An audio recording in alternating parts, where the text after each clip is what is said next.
एक समय की बात है। एक छोटे से गांव में एक लड़की रहती थी जिसका नाम सिया था। सिया बहुत ही कल्पनाशील और स्वप्नदर्शी थी।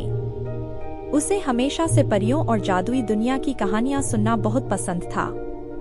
उसके सपनों की दुनिया में परियां उसकी सबसे अच्छी सहेलियां थीं। सिया की सबसे बड़ी इच्छा थी कि वह एक दिन किसी असली परी से मिले और उसकी सहायता से अपने जीवन के सारे प्रश्नों का उत्तर पाए। सिया और उसकी कल्पनाएं।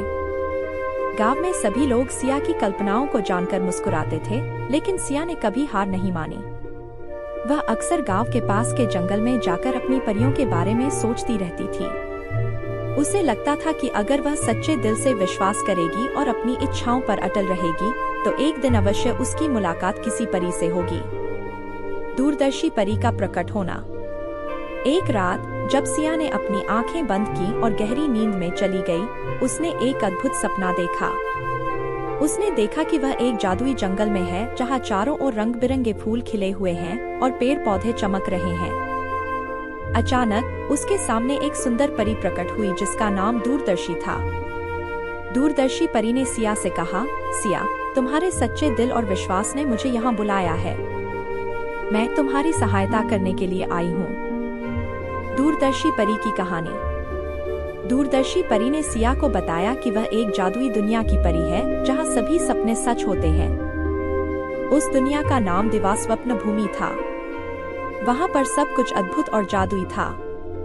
परी ने सिया को दिवास्वप्न भूमि के बारे में बताया। यह एक ऐसी जगह है जहां लोग अपने सबसे बड़े सपने देख सकते हैं और उन्हें पूरा कर सकते हैं। लेकिन यह जगह केवल उन लोगों के लिए है जिनके दिल में सच्ची इच्छाएं और विश्वास होते हैं। दिवास्वप्न भूमि की यात्रा। दूरदर्शी परी ने सिया को दिवास्वप्न भूमि की यात्रा पर ले जाने का प्रस्ताव दिया। सिया ने खुशी खुशी इस प्रस्ताव को स्वीकार किया। दूरदर्शी परी ने अपनी जादुई छड़ी से एक उज्जवल प्रकाश बनाया और सिया को अपने साथ दिवास्वप्न भूमि की ओर उड़ते हुए ले गई। दिवास्वप्न भूमि का अनुभव। दिवास्वप्न भूमि में पहुंचकर सिया ने देखा कि वहां सब कुछ स्वप्निल और जादुई था। वहां के लोग बहुत खुश और संतुष्ट थे। उन्होंने सिया का स्वागत किया और उसे अपनी कहानियां सुनाई। सिया ने देखा कि वहां हर किसी का सपना सच हो चुका था। कोई संगीतकार बन गया था, कोई चित्रकार और कोई वैज्ञानिक। हर किसी के जीवन में खुशियां और संतोष था।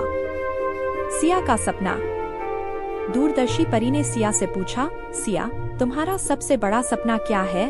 सिया ने उत्तर दिया, मेरा सपना है कि मैं एक दिन एक महान लेखक बनूं और अपनी कहानियों से लोगों को प्रेरित करूं। दूरदर्शी परी ने मुस्कुराते हुए कहा, तो चलो, तुम्हारे इस सपने को सच करते हैं। सिया की परीक्षा। दूरदर्शी परी ने सिया को एक जादुई कलम और कागज दिया और कहा, इस कलम और कागज से तुम्हें अपनी कहानी लिखनी है। यह कहानी ऐसी होनी चाहिए जो लोगों को प्रेरित करे और उनके दिलों को छू ले। सिया ने कलम उठाई और अपनी कल्पना को कागज पर उतारना शुरू किया। सिया की कहानी। सिया ने एक ऐसी कहानी लिखी जिसमें एक साधारण लड़की की यात्रा को दर्शाया गया था, जो अपने सपनों को पूरा करने के लिए संघर्ष करती है और अंत में सफल होती है। उसकी कहानी में सच्ची इच्छाओं, संघर्ष और विश्वास का महत्व बताया गया था। कहानी का प्रभाव। जब सिया ने अपनी कहानी पूरी की, तो दूरदर्शी परी ने उसे पढ़ा और कहा, सिया, यह एक अद्भुत कहानी है। तुम्हारी कहानी में वह शक्ति है जो लोगों को प्रेरित कर सकती है। दूरदर्शी परी ने सिया की कहानी को दिवास्वप्न भूमि में हर किसी को सुनाई।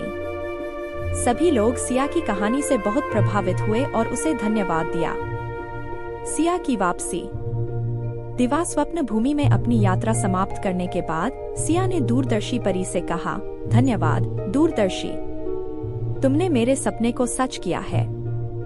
अब मैं इस दुनिया में लौटना चाहती हूँ और अपनी कहानी को लोगों तक पहुँचाना चाहती हूँ। दूरदर्शी परी ने सिया को अपनी जादुई छड़ी से वापस उसके गांव ले आई।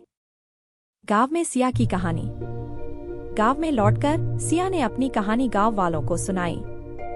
उसकी कहानी ने सभी को प्रेरित किया और उन्हें सिखाया कि सच्ची इच्छाओं और विश्वास के साथ कोई भी सपना पूरा हो सकता है। गांव वाले सिया की कहानी से बहुत प्रभावित हुए और उसे एक महान लेखक मान लिया। सिया की प्रेरणा। सिया की कहानी ने गांव के बच्चों को भी प्रेरित किया। उन्होंने सिया से सीख ली और अपने सपनों को पूरा करने के लिए मेहनत करने का संकल्प लिया। सिया ने दूरदर्शी परी की तरह अपने जीवन को दूसरों की मदद करने और उन्हें प्रेरित करने में समर्पित कर दिया। दूरदर्शी परी की विदाई। सिया की सफलता देखकर दूरदर्शी परी बहुत खुश हुई। उसने सिया से कहा, सिया, तुम्हारी कहानी ने सचमुच एक चमत्कार किया है। मैं अब इस दुनिया को छोड़कर अपने दिवास्वप्न भूमि में लौट रही हूँ। लेकिन याद रखना, मैं हमेशा तुम्हारे साथ हूँ।